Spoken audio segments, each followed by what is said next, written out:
Hi, I'm Ken Raymond. I'm a reporter for the Oklahoman. I'm here today with Kim Davis. Kim, why don't you introduce yourself? I am Kim Davis, and I'm an investigator with the Oklahoma City Police Department.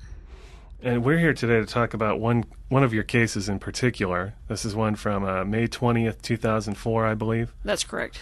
Tell us a little bit about it. What went on with this case? Well, I call it my Spider-Man case because the suspect was kind of dressed up like Spider-Man, but it's a first-degree burglary rape case from 2004 that has not been solved.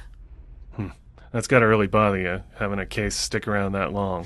It's my bottom drawer case. Whenever I have free time, I pull it out, and I can't close it. I have to pull it out and work on it whenever I have some free time. And that's been, well, goodness, over 3 years. I'm sure you must have followed a lot of leads.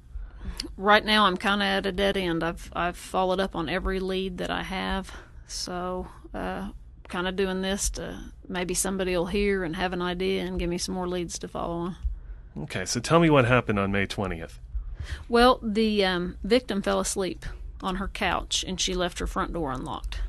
Bad move. Yeah, but we all do it. I mean, we all goof up. Sometimes we're tired. We, watch TV on the couch and accidentally fall asleep, with no intent of leaving our door open. And the suspect went in her door and milled around her house. I think he was in her house for quite a while before he woke her up. Wow. So he woke her up after a certain point and I guess attacked her. He woke her up. She had a knife to her throat. He never cut her with it, or he just kind of used it to get her to comply with what he wanted. And he sexually assaulted her and spent a lot of time with her after the assault. Was he just talking to her, or? They talked. He, of course, wanted her PIN number to her ATM card. He wanted to get some money out of the bank. He looked around her house. He went through her jewelry box, visited with her about the things in her jewelry box. It was just really unusual. Is it unusual for him to seem that interested, or unusual to stay there that long, or both of those things? Both. I haven't had one. I've been in there 6.5 years, and I haven't had one where they spend the amount of time that he did with her. It's not unusual for them to want to steal money or steal items that are worth money, but he visited with her. Who gave you this? He would leave her things that were sentimental to her, but he would take the things that were not. He would check her comfort level. If she was thirsty, he'd get her a drink. He didn't want her to get too hot, so he poured cold water over her. That's unusual for any of the cases that I've worked. Now, you said that this is your Spider-Man case. Why is it called that? Well, he was dressed in what are called ball togs, and I did not know what that was before I worked this case, but they're dancer tights, and they have feet. They actually cover all of your feet, all of your legs. They're kind of like leotards. Okay. And they were bright red, and then he wore a big oversized bright red shirt. And the victim described him as moving cat-like, real fast, and she's the one that said he reminded me of Spider-Man, the way he moved and then being dressed all in red. Tell me a little bit more about ball togs. What makes these different from traditional leotards? They're actually used by dancers, like performing ballet or different types, not like tap dancers, but ballet type dancers and performing arts.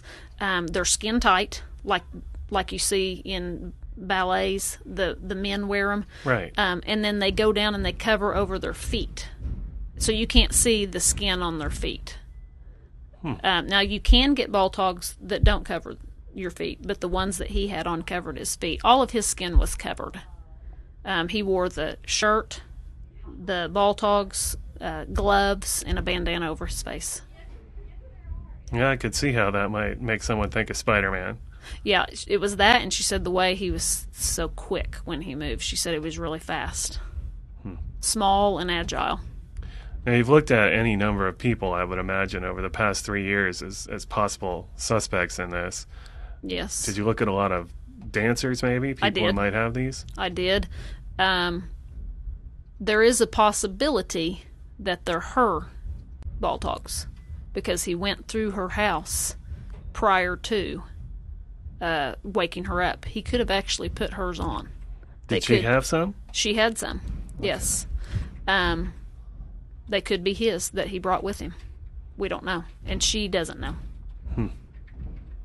That's kind of a crazy deal. Right. And they're not something that you would see in everybody's closet. Is there anything else about this case that makes it really kind of stand out from some of the others?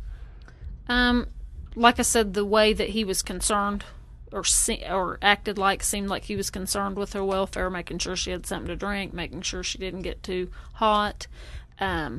He also told her that he knew what he was doing was wrong and that he would have to deal with God on that. God would take care of him for that.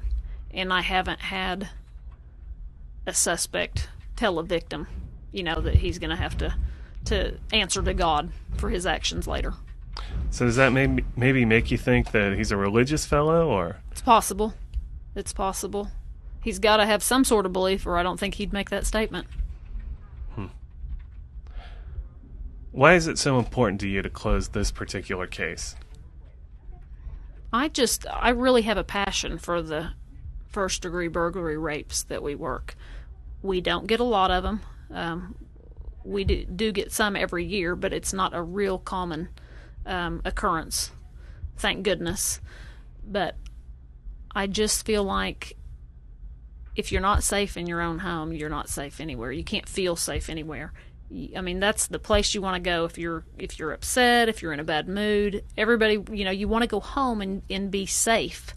And once your safety's violated in your home, I think that takes your secure feeling away forever. I don't think a victim that goes through that will never feel safe anywhere. If you're not safe in your own home, where are you safe?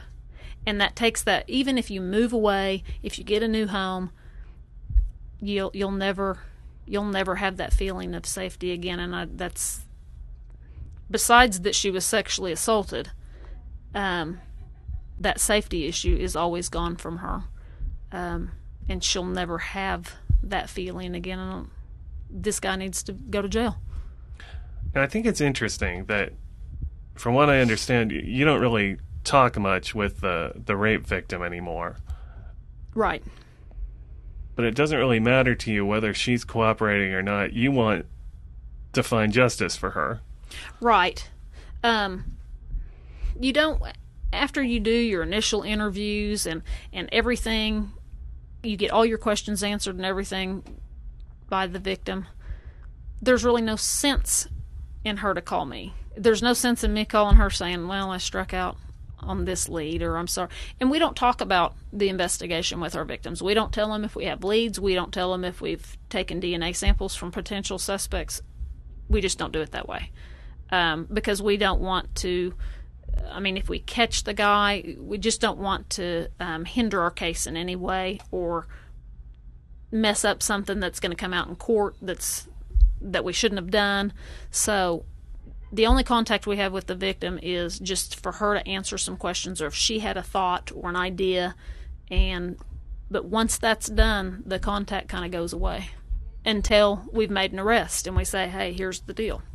We've made an arrest, maybe do another interview with her to wrap up any loose ends, and then we turn it all over to the DA's office, and then the contact's between the DA's office and the victim. Now, you're coming forward with this, obviously, because you're hoping the public can help put an end to this case. Right. I'm kind of at a dead end. I've gone through every lead that I have, and I need some more leads. I need to generate some leads, and if the public can help me generate it, that's great. I'll run them down. This happened early in the morning, dark hours of the night. What would people be looking for? Do you think maybe there were witnesses who actually saw this guy at the house, or are you looking for maybe people who know a guy who has ball togs and know a guy who has some of the jewelry that was taken? That's kind of what I'm looking for, because we canvassed the neighborhood for any possible witnesses when the incident happened, and there were none.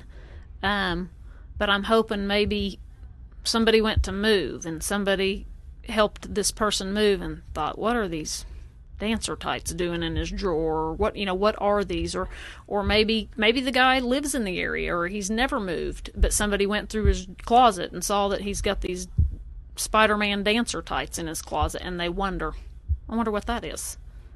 A phone call, it can be anonymous to Crime Stoppers, and I'll follow it up.